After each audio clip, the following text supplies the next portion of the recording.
Hi friends, welcome to Jo's kitchen. Chicken pakoda நம்ம வெளியில் தான் சாப்பிட்ருக்கோம். வெளியில் எங்கே இனிமேல் சாப்பிடணும், வீட்டிலையே ஈஸியான மெத்தடில் செஞ்சிடலாம். வாங்க எப்படி செய்யுதுன்னு பார்க்கலாம். 1/4 கிலோ அளவு போன்லெஸ் சிக்கனாக எடுத்துக்கலாம். இது கூடவே 2 டேபிள் ஸ்பூன் அளவுக்கு கடலை மாவு சேர்த்துடலாம். கடலை மாவு சேர்த்தா நல்லா கிறிஸ்பியாக வரும். இது கூடவே 1 டேபிள் ஸ்பூன் அளவு சோள மாவையும் சேர்த்துடலாம்.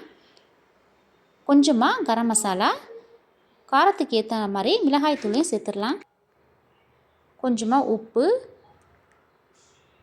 இஞ்சி பூண்டு பேஸ்ட்டு சேர்க்காமல் இந்த மாதிரி தண்ணியில் கரைச்சிட்டு லிக்யூடாக சேர்த்தா நமக்கு கொஞ்சம் நல்லாயிருக்கும். 1/2 லெமனையும் பிழிஞ்சிக்கலாம். அதில் உள்ள விதைகள்லாம் நீக்கிடலாம்.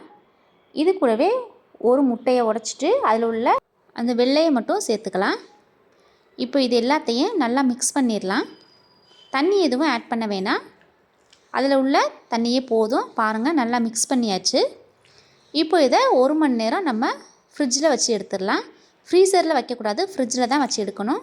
பாருங்கள், 1 மணி நேரம் ஃப்ரிட்ஜில் வந்து வச்சு எடுத்தாச்சு. இப்போ இதை நம்ம ஃப்ரை பண்ண ஆரம்பிச்சிடலாம்.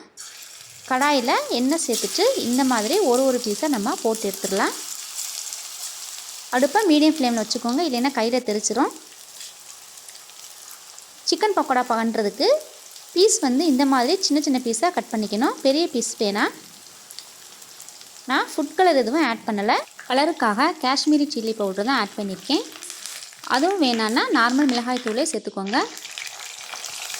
ஃப்ளேவருக்காக கொஞ்சமாக கருவேப்பிலையும் மேலேயே தூவிக்கலாம். பாருங்கள், ஓரளவு கொஞ்சமாக ஃப்ரை ஆகி வந்திருக்கு. அடுப்பை மீடியம் ஃப்ளேம்லேயே வச்சுட்டு நம்ம ஃப்ரை பண்ணிக்கலாம். இதை அப்படியே நம்ம திருப்பி போட்டுக்கலாம். குழந்தைங்களுக்கு வெளியில் வாங்கி கொடுக்காம முடிஞ்சளவு நம்ம வீட்டிலையே இந்த மாதிரி செஞ்சு கொடுக்க பழகணும். அதுதான் ரொம்ப நல்லது, ஹெல்தியானதும் கூட.